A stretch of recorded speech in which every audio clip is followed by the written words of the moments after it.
सर्वांना जय बाळूमामा. कसे आहात सर्वजण? आशा व्यक्त करते स्वस्त असाल, मस्त असाल, मामांच्या सेवेमध्ये रममान असाल. तर आम्ही अशा प्रब्रह्माचे सेवक आहोत. आम्ही अशा प्रब्रह्माचे सेवक आहोत ज्यांना अज्ञानी लोक माणूस समजतात. बरोबर ना? तर बघा, आजच्या व्हिडिओमध्ये मी खूपच महत्त्वपूर्ण अशी माहिती घेऊन तुमच्यासाठी आलेली आहे. तर मला खूप साऱ्या कमेंट येत होत्या की ताई, बाळूमामांची दररोजची सेवा कशी करायची यावर एकदा व्हिडिओ बनव. तर आपल्या चॅनलवर ऑलरेडी व्हिडिओ बनवलेला आहे. कदाचित तो तुम्हाला सापडत नसेल, म्हणून मला परत परत खूप रिक्वेस्ट येत होती आणि म्हणून मी ठरवलं की आजच्या व्हिडिओमध्ये आपण बाळूमामांची दररोजची सेवा, आपण म्हणतो की मामांची नित्यसेवा कशी करायची, याबद्दलच मी आजच्या व्हिडिओमध्ये तुम्हाला सांगणार आहे. तर मामांची नित्यसेवा म्हणजे फार असं काही नाही, कुठला जप नाही, कुठले मंत्रस्तोत्र पठण करायचे नाहीत किंवा कुठला नियम नाही. मामांची सेवा म्हणजे फक्त साधीभोळी सेवा. आणि मामांना जास्त आवडतं ते फक्त आपल्या मनातील श्रद्धा आणि देवाबद्दल आपल्या मनामध्ये किती आदर आहे आणि देवाचं आणि आपलं नातं किती घट्ट आहे हे जास्त महत्त्वाचं असतं. तर मामांची नित्यसेवा म्हणजे काहीच नाही. त्यासाठी आपल्या घरामध्ये बाळूमामांचा फोटो असणं गरजेचंच आहे. आता कमेंट येतात की आमच्या घरामध्ये फोटो नाही, तर चालेल का? तर नाही, तुमच्या घरामध्ये बाळूमामांचा फोटो किंवा बाळूमामांची छोटीशी मूर्ती का असेना तुमच्या घरामध्ये असायलाच हवी. बाळूमामांचा फोटो आपल्या घरामध्ये असणं म्हणजे आपल्या घराला एक खूप मोठं कट्टर असं संरक्षण कवच असतं. म्हणून आपल्या देवघरामध्ये मामांचा फोटो पाहिजेच. जर तुम्हाला मामांचा फोटो ऑर्डर करायचा असेल तर तुम्हाला बाजूला स्क्रीनवर प्रोडक्ट दिसत असेल, मामांचा फोटो दिसत असेल, तिथे तुम्ही क्लिक करा आणि तो फोटो तुम्ही ऑर्डर करून नक्की घ्या. परंतु तुम्ही ऑनलाईन ऑर्डर करा किंवा तुम्ही फोटोच्या दुकानातून तुम्ही फोटो घ्या, पण तुम्ही फोटो घ्या. पहिला प्रश्न झाला की मामांचा फोटो आपल्या देवघरामध्ये असायलाच पाहिजे. दुसरी महत्त्वाची गोष्ट म्हणजे मामांची नित्यसेवा, मामांची दररोजची सेवा, पूजा कशी करायची. तर आपला जो फोटो असतो, फोटो किंवा मूर्ती जे काही आहे ते स्वच्छ कपड्याने, पाण्याने अगोदर धुवून त्याला साफ करून कपड्याने पुसून त्याला ठेवायचं आहे. त्यानंतर मामांना अष्टगंध आणि बुका लावायचा आहे. त्यानंतर फुले अर्पण करायचे आहेत, अगरबत्ती ठेवायची आहे आणि नैवेद्यासाठी मामांना साखर किंवा गुळाचा खडा ठेवायचा आहे. आणि त्याचबरोबर सर्वात महत्त्वाचं म्हणजे एक छोटंसं तांब्या, म्हणजे एक छोटंसं तांब्या भरून तुम्हाला पाणी ठेवायचं आहे.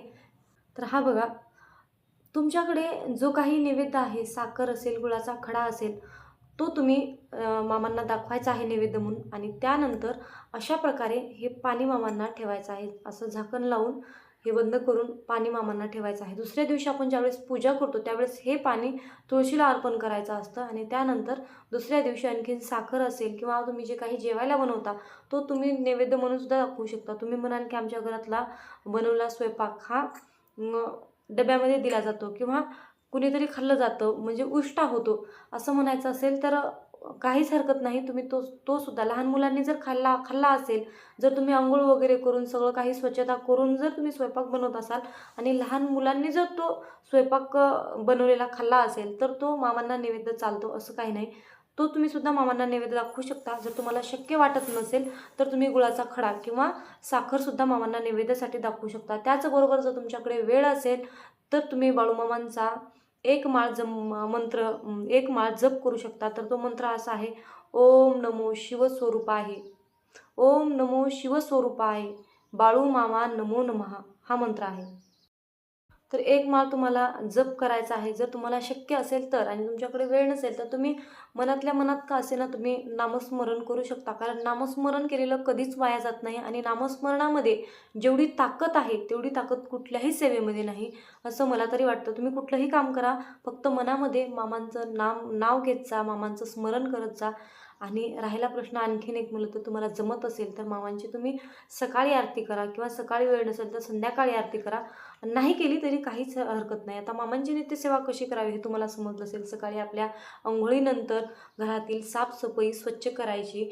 त्यानंतर मामांचा फोटो किंवा मूर्ती जे काही असेल ते स्वच्छ कपड्याने पुसून घ्यायचं. मामांना अष्टगंध बुक्का लावायचा. त्यानंतर फुले अर्पण करायची. मामांना एक तांब्या भरून पाणी ठेवायचं. छोट्या वाटीमध्ये साखर किंवा गुळाचा खडा, त्याचबरोबर तुम्ही जे काही जेवायला बनवलं आहे ते तरी तुम्ही दाखवू शकता. त्याच्यानंतर मामांना धूप, दीप, अगरबत्ती ओवाळून मामांना मुजरा करायचा आहे. मुजरा कसा करायचा आहे तुम्हाला माहीत असेल, माहीत नसेल तर कमेंट करून मला नक्की कळवा. मी त्यावर सुद्धा व्हिडिओ नक्कीच बनवेन. तर अशा प्रकारे तुम्हाला मामांची नित्यसेवा करायची आहे, मामांची दररोजची पूजा करायची आहे.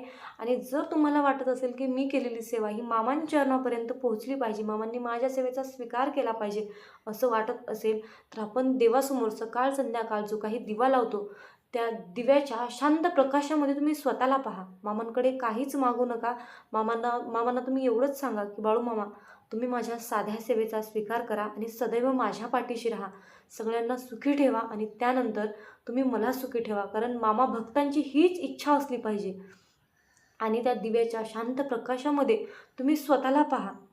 तुमच्यामध्ये आपोआप बदल घडतील आणि तुमच्या आयुष्यामध्ये जे काही चालू आहे आणि तुमच्यासाठी जे काही योग्य आहे ते मामा तुमच्यासाठी नक्कीच घडवून आणतील. मामा हे करता आहेत, करविता आहेत, ब्रह्मांडाचे नायक आहेत. म्हणून एक गोष्ट लक्षात ठेवा, तुम्ही मामांकडे काहीच मागू नका. फक्त मामांची निस्वार्थपणे सेवा करा. अहंकार सोडा.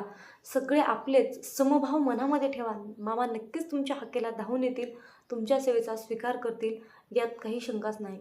तर ही छोटीशी माहिती होती जो की मला तुमच्यासोबत शेअर करायची होती. तर ही माहिती तुम्हाला कशी वाटली कमेंट करून नक्की सांगा. व्हिडिओ आवडल्यास लाईक करा, शेअर करा आणि आपल्या भक्तिमय चॅनलला सबस्क्राईब करा. पुन्हा भेटू नवीन अशाच एका व्हिडिओसोबत, माहितीसोबत. तोपर्यंत जय बाळू मामा आणि श्री स्वामी समर्थ.